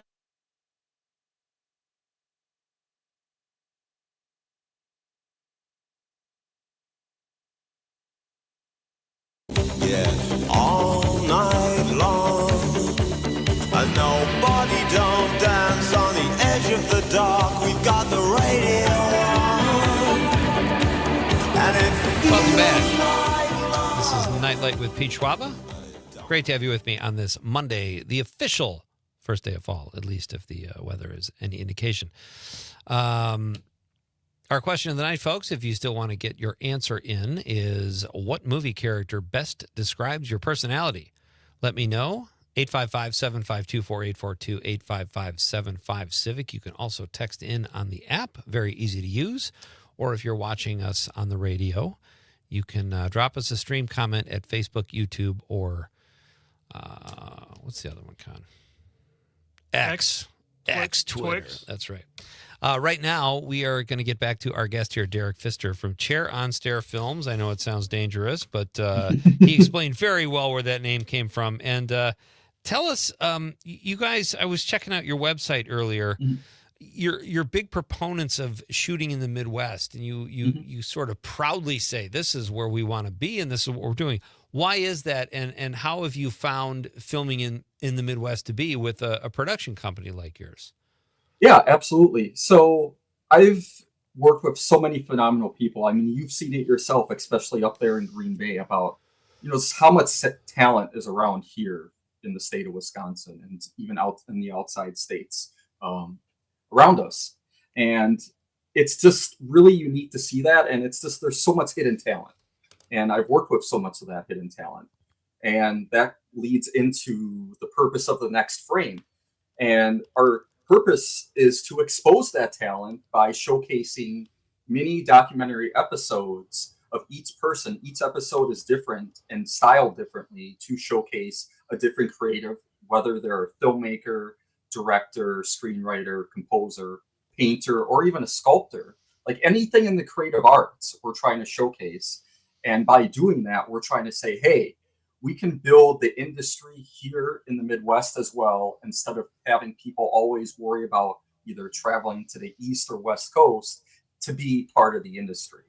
So we're just trying to say, hey, we have the talent here. There's no reason the industry shouldn't grow here. We got beautiful landscapes. We got beautiful history here, but the talent is here. And our goal is to showcase that talent by showcasing documentaries from how each creative started their journey to where they are today with all the hardships, everything, the obstacles they've went through to be a creative artist, and showcases how they're keeping going. And by the end of it, you've learned their story, you've seen their work, and you get the opportunity at the end to be able to network and contact them.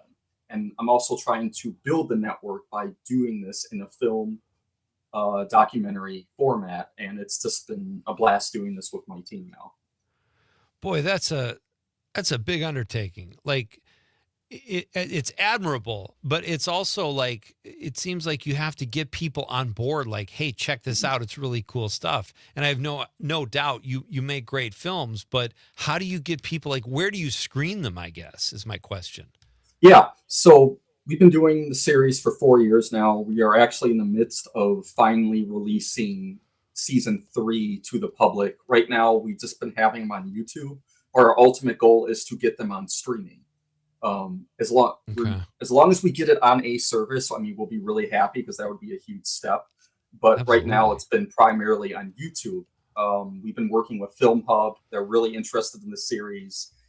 We're actually just in the final steps of redoing the whole composition music-wise for the series for music rights reasons. So that way we have all the music rights. And once that's done, it'll be resubmitted for streaming to find a home.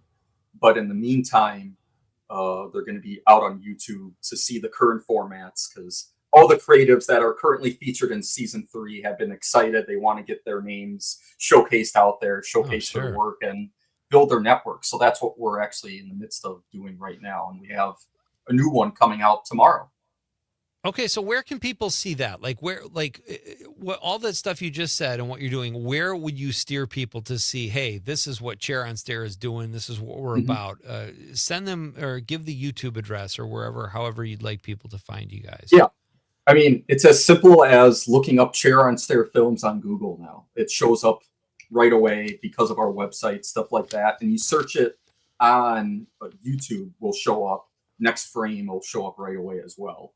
So, but if you want to, like, a general giant list of not having to search each episode or go through them, you can go to our website at chaironstairfilms.com. We have a Next Frame tab. You can watch them on there too. Outstanding. That's and that was Google with a Google, just to be clear. I think so, yeah. The Google. They're doing very well for themselves. Where are your favorite places in Wisconsin to shoot, Derek? Like, you're at Milwaukee area, but do you guys venture out of Milwaukee ever? Where are some of your favorite locations? Yeah, absolutely. We've filmed a lot out, like, in the northern counties, like out in Minneapolis, Beautiful. stuff like that. We've loved the film out there. I'm a UW Oshkosh alum, so I filmed out in Oshkosh a lot, but a lot of our creatives are actually from that area too that are featured. So that's pretty fun to be able to have them showcase, like not only just like in Milwaukee and Madison, but we want to be far spread. So Yeah. we're up in the northern counties as well. My guest is Derek Pfister. He is the founder of Chair on Stair Films. They are doing great stuff, sort of selling Wisconsin and what people are up to and celebrating the creative arts here in Wisconsin. You worked on a film that premiered at the Cannes Film Festival. What was that project and what was that experience like? That was an experience that I'm like, I can't believe I can actually say that we had work screened at that festival. And it's all because of the talented group of the film Reasonable Doubt, which was directed by Daniel J. Pico, who lives out in the Madison area. It was because our involvement in the 48-hour film project that led to our work being able to get that far. So it was a cool, just unforgettable experience. We made the film Reasonable Doubt back at the end of 2023, and then it premiered, had a big screening at Cannes. Mid-May is when we had the screening there at Cannes. So what do you guys, do you want to do more narrative stuff, or ultimately where do you see Chair on Stair Films landing in terms of the stories you tell? Right now we've been so Midwest focused for years, pretty much my entire film career. It would be cool to be, outside of the Midwest. I mean, we're still growing, but our primary focus has been here in the Midwest to try to grow the industry and have people be able to create here. Would it be great to be, have that name, more on the coast? Yeah. But, by doing what we're doing, people are able to see it a lot easier now because of, social media and the web, and we can reach at anywhere now, which is great for any creative to do with the work. So it's not like we got to send tapes anywhere or reels anywhere and hope we hear something. Now we can get instant feedback and all that now. Can you do the recently passed incentive bill benefit you guys yet, or are you working at lower budgets? Like, will those come into play and help your company at some point? Ultimately, I would hope at some point, they were just passed and they kick in next year, but it doesn't look like by just the readings, and there's just so much stuff to read in there. Yeah, I had to have somebody evaluate it for me. So I'm like, oh, that makes sense. But right now it's not for freelance businesses or small businesses like Chair on Stair Films, for example. It's more for, larger corporate type of stuff with, bigger, already established names that have been out there for, decades. So we wish we could have our involvement in incentives right now, but sadly not. But it's a stepping stone as of right now to get to hopefully that point. At least now the state of Wisconsin has incentives. Oh, it seems like everybody will benefit at some point, if they can keep that thing going, and that's great. Oh, yeah. So I think I asked you something similar to this, but what are your favorite things to shoot? Commercials? I know you do the biographies. Or do you see yourself doing more narratives, and why are those your favorite to shoot? I was just shooting a narrative yesterday with some of my team who are making their own film. They're trying to take that leap to do their own narrative. And ultimately, the next frame, their documentary format, I love doing those. But with narrative formats, to have so many different types of unique ways to tell a story on set, whether with all those emotions and be able to move the camera in unique ways to tell those stories. I mean, I think narrative will always be my favorite, but documentary has also, because of the next frame, the way that is great too, because you're telling, true stories. You're telling stories that have actually happened for creatives. And I love that aspect because you can truly learn from that to help out your own career. But there's also something too about being able to create your own stories, whatever genre it is, to, make something pop. Absolutely.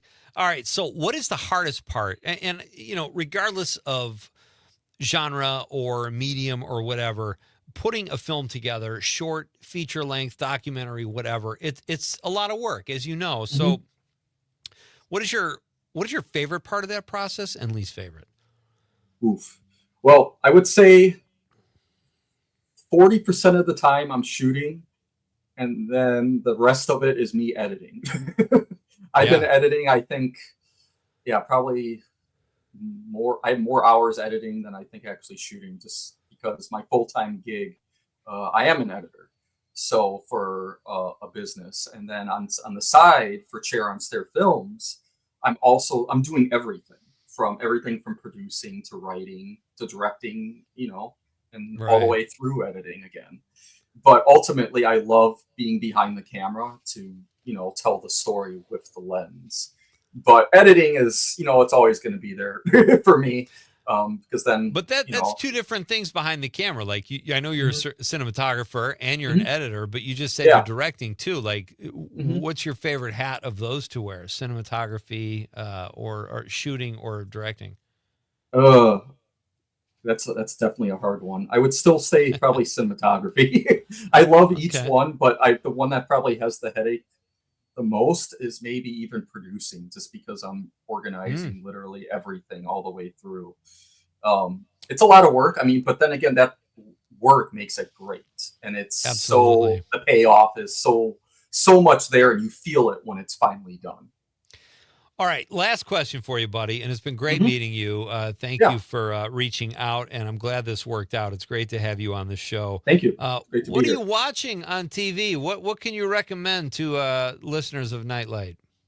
Ooh, I don't know if you've been in the same boat, but like, do you ever find yourself doing too much work and not being able to watch a lot of other stuff? Because I feel like I always make time for color television, buddy. No, I'm kidding. Well, you got to watch something. You got to chill a little bit. I did a film that I just watched, and I'm surprised I just watched it now. It's called Ed Wood by Tim Burton. Oh yeah, from the early '90s, and I'm like, why have I never seen this? And I watched it, and I instantly fell in love with it. And it's just a great film. Yes, it's about a director who made terrible films back in the 50s, but he loved doing it, and that's what I love to see. Like, even if you're bad doing it, you still have a passion to continue doing it, no matter what, even with bad feedback from others. That's a great doing it.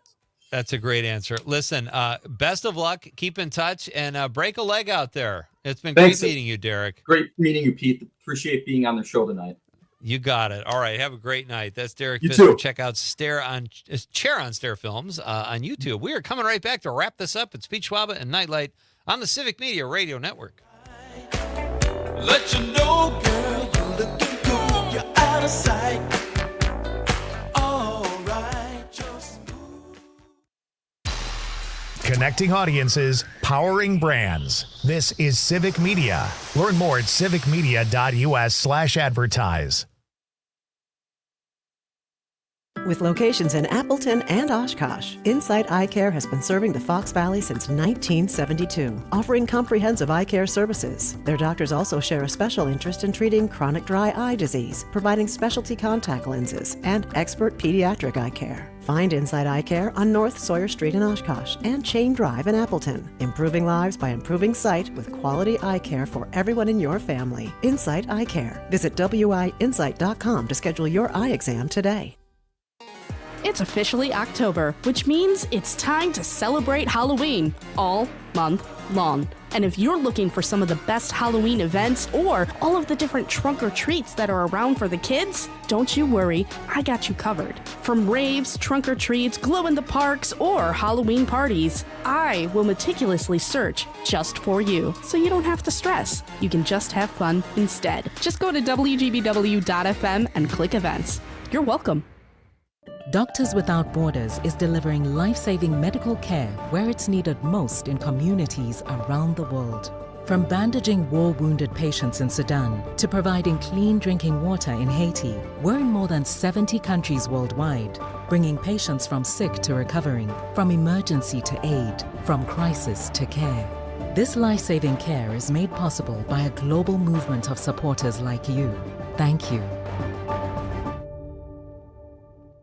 The Elder Care Locator is here to help you live your best life as you age at home. Our call center advisors are ready to connect you with trustworthy local experts. Help is just a phone call away at 1-800-677-1116.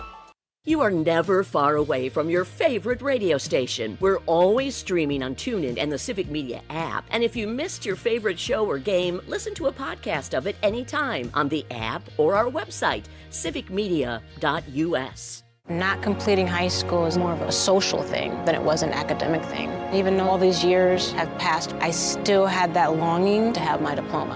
At age 30, Carissa finished her high school diploma. If you're even considering getting your high school diploma, you can do it. No one gets a diploma alone. If you're thinking of finishing your high school diploma, you have help. Find free adult education classes near you at finishyourdiploma.org. That's finishyourdiploma.org. Brought to you by the Dollar General Literacy Foundation and the Ad Council. Being blind doesn't look how others may think. Retinitis pigmentosa aimed to overwhelm my family. It tried to cut me down. I know where to find support. Learn more at fightingblindness.org, a public service message from the Foundation Fighting Blindness. Missed your favorite show live on air? It's easy to find what you enjoy wherever you listen to podcasts, including Spotify, Apple, and Google Podcasts. And we're always streaming on TuneIn and the Civic As Media Wisconsin app. is saying the word bag instead of bag.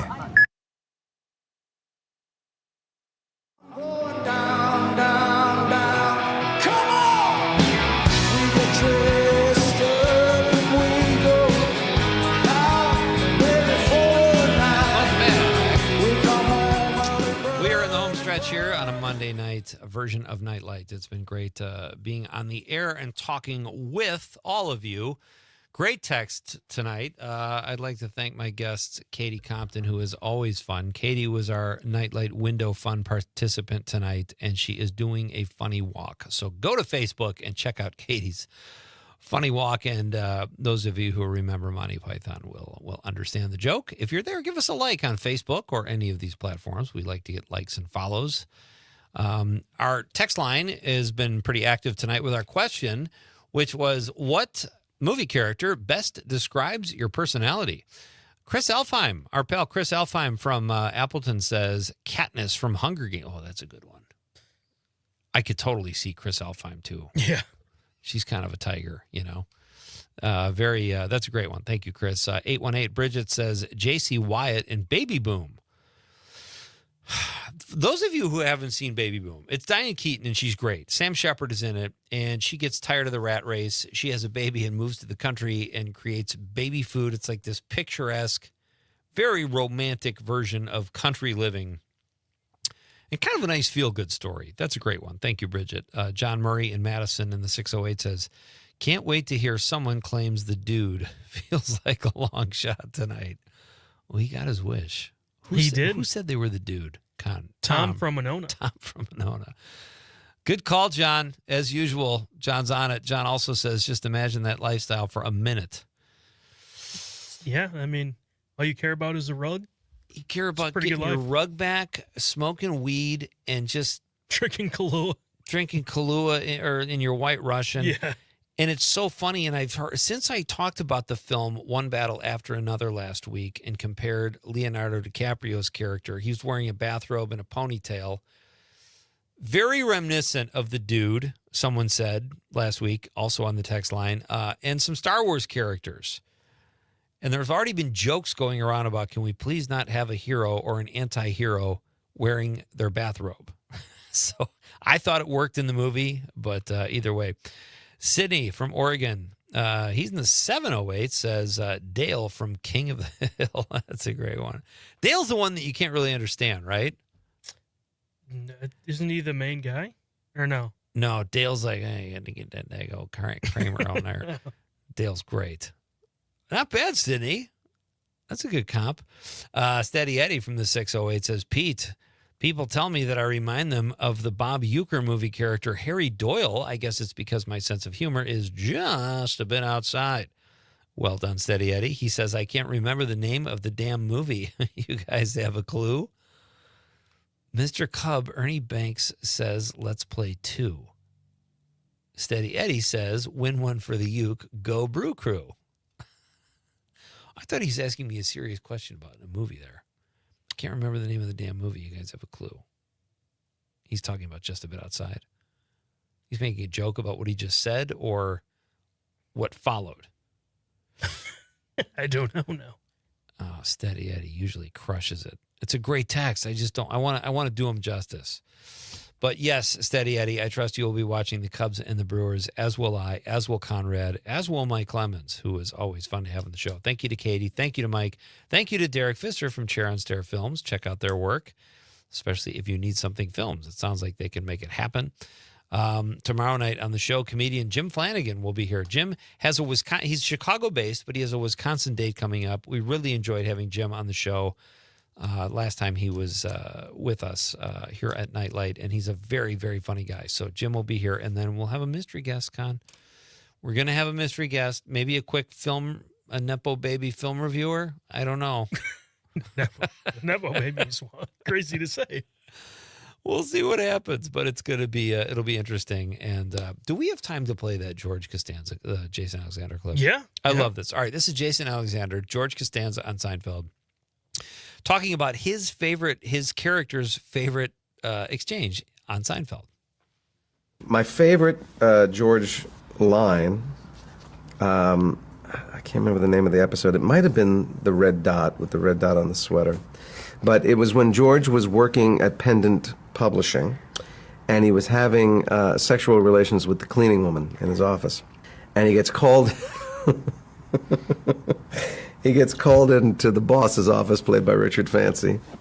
And Richard did a great job of the tee-up, where he's really not quite looking at me, and he goes, "George, it's come to my attention that you've been having sex on the desk of your office with the cleaning woman."